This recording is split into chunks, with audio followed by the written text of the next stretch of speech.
Hi everyone, this is a collective tarot reading for the full moon in Leo, which will be exact on February 13th, and it is aimed at lightworkers, so if you want more peace, love, health, and wealth in the world, you are who I am reading for. I'm going to do a 7-card horseshoe spread as always, and I have 3 oracle cards to the side. You can choose which 1, 2, or 3 resonate with you the most during the reading. The 9 of coins flipped over while I was shuffling. Don't know if that means anything or not, but wanted you to know. All right, let's cut the deck and see what we got. Okay, in the past we have the 4 of Swords. Present, we have the 10 of Wands reversed. Known factors, Temperance, awesome. Temperance is my favorite card, I'm always going to say that. And here she is. She flipped over while shuffling, and the 9 of coins is us collectively. Unknown factors is the moon, fitting. Advice card is the Page of Swords reversed, and the future, or incoming influence, is the Wheel of Fortune. That's awesome. And we have the Hierophant at the bottom of the deck. That is awesome. So I'm going to stare at these cards a bunch. I'm going to make all this look nice in the shot, and I'll see you right now. This is a really interesting reading.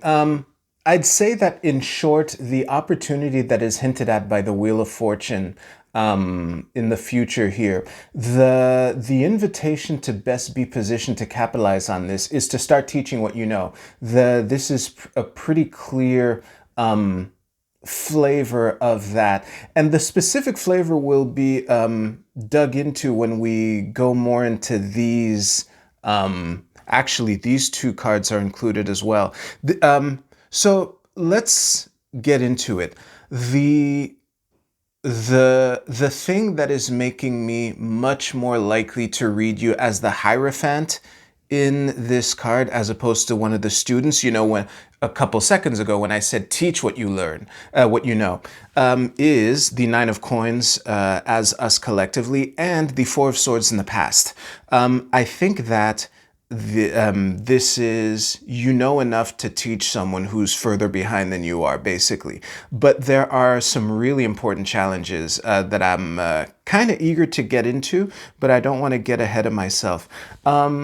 Is this a good time? Yeah, I think it is a good time. So the the moon here in the unknown factors is basically saying you don't know what you don't know. And I think that in combination with temperance in the known factors here, there's an invitation to not be preachy about what you teach should you decide to start. Like the risks of preachiness are lesser for more experienced teachers, for instance. But it's still important to be respectful of the people that you would like to impart your knowledge on. Are they actually picking up what you're laying down? Because I have sadly wasted countless months and years of my life trying to teach people who weren't teachable. It also had a lot to do with who I was at the time, but they were also not teachable. For me personally, I'm acknowledging both parts. But applying it to you, it is really important to make sure that the people that you try to impart are picking up what you're laying down, because this unburdening here has a risk of overzealousness. The perfect example is flat earth. The reason I'm choosing flat earth is because the odds that you watching this believe that the earth is flat are basically 0. And something that I noticed when I was obsessed with flat earth, as an anthropologist, that's how I saw it anyway. This is common with a whole bunch of things, but flat earth is a great illustration of this.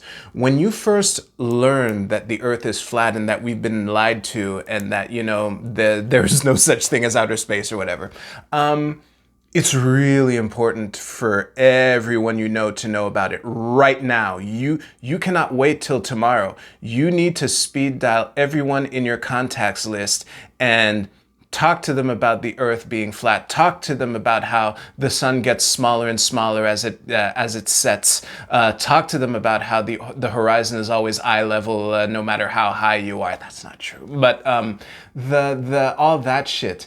And the zealousness with which you are eagerly like in the face of people that you need to know this right now and it's vital. And if you're even resisting a little bit, are you even human? Do you even want to live on this earth? Like, what is your problem? You know, that kind of thing. And the warning against that overzealousness is very strong here. It's also hinted at by the Page of Swords reversed here. But to actually, I'll because I thought of these examples while I was pausing, and they're funny, and I think they're still useful. So I'm going to speak to both sides of the political aisle for an instance, for a moment. So to my right-leaning viewers, you know how those SJW woke scolds keep trying to have you check your privilege, and whenever you open your mouth to say anything, you just get shot down and lectured on, you know, the evils of white supremacy and how you're partially culpable in that and how you need to check your privilege and let like the black and brown and women speak. That's really annoying. And to my left-leaning audience, you know, when fascists and paleo-conservatives say things like homophobia is a misnomer, I'm not scared of gay people, I just want them to no longer be active in public, and I deeply yearn for a time when I never had to hear about them, but I'm not scared of them. It is what I love so much about both of those examples is that in both cases, there is some merit to the statements, but in both cases, in practice, whoever is saying those things is almost certainly being a disingenuous fuck. And yeah, no matter what side you of the conversation that you find yourself on, what side of the aisle, I think I've illustrated what it's like to both be on the giving side and the receiving side of an overzealous new student who's trying to teach you a bunch of shit that he probably hasn't mastered himself and can't even explain in his own terms, you know? Coming back to flat earth, I fucking love this. So let's say, like, I actually understand the flat earth position enough to explain it and even defend it in their terms. But putting myself in a newbie's position, if someone was like, you know, the ships disappearing hull first, you know, the illusion that is caused by perspective of that looks like a ship disappearing hull first over the horizon. And then you would say something like, well, Mark Sargent in his Flat Earth Clues number 77 says blah, blah, blah, blah, blah. Like, you can't even explain it in your own terms, and yet you expect people to take you seriously. Here, I think it is pretty clear when I'm talking about, you know, my own past and how I recognize the role that I played in there. I just alluded to that, all right? So that's kind of the risk. And I've honestly, like, is there anything that I've left, is there a stone that I've left unturned? I don't think so. Honestly, this is really it's enough sitting on the bench. Whatever you want to unburden can best be done by teaching what you know. There is also a potential vibe of onboarding a new colleague. I've almost forgot to mention that way of interpreting all this. That might be the teaching that is being invited to do for some of you. I'm glad I didn't forget to mention it. But yeah, it's really a question of enough theory, or at least enough theory. It's time to test your ability to test your understanding of your own theory by testing your ability to explain it to someone else, but also make sure that the person that you would like to teach is actually coachable, actually interested in what you have to say, actually sees you as a credible person, and would actually listen to you, you know? So that wraps it up. If you liked your reading, please give this video a like, and let's move on to the Oracle card portion. If you chose the Oracle of the Radiant Sun, your card is Principle. Very interesting. This is Jupiter in Sagittarius. Jupiter rules Sagittarius. That's a very interesting connection. Let me think about this for a second. First of all, we have the Holy Pope hat next to the Hierophant here, again reinforcing the odds that you are the teacher in the teacher-student equation that is all over this reading. But coming back to this actual card, the aspect of Sagittarius that's coming through to me with this is the travel aspect. So not I don't mean actual physical travel. I mean reaching out in places where you're not used to travel. This might be, you know, the Last Samurai Dances with Wolves, like stranger learning the ways of the foreign land. Let's forget about the defending it from your former allies. I don't mean that part at all. I really mean the cultural exchange of being a fish out of water and actually teaching the ways of the water to your air-breathing friends. It's really that kind of vibe, which is why I went with like a Last Samurai Dance with Wolves and all that shit, Avatar. All right, Group B, your card is, if you chose this, the last quarter moon in Gemini. Clear your mind. Very interesting.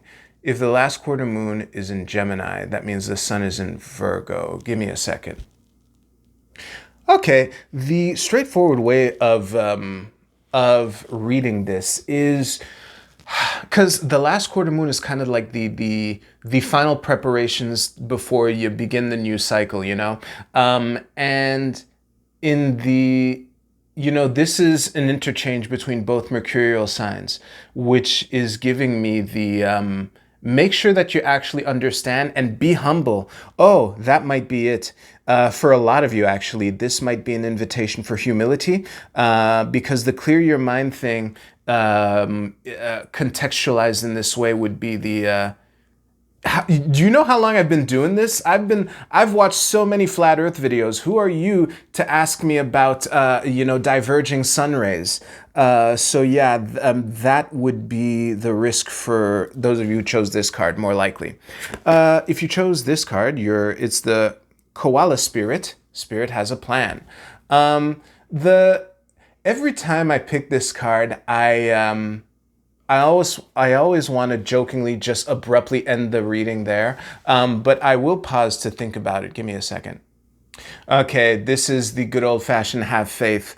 Spirit has a plan because, you know, again, when you don't know what you don't know and you're trying to find your chill, it can be very easy to, you know, succumb to temptation of giving up, trying a less than highest self approach, that kind of thing. So I think that just navigating the couple weeks after the full moon or whatever, with the faith that you'll be all right. You know, if Spirit has a plan is too cheesy for you, I'll be all right might work. So that is a good note to end on. Thank you very much for watching. If you liked this video, please give this video a like. I hope you'll have a couple great weeks. Take care. I'll see you soon.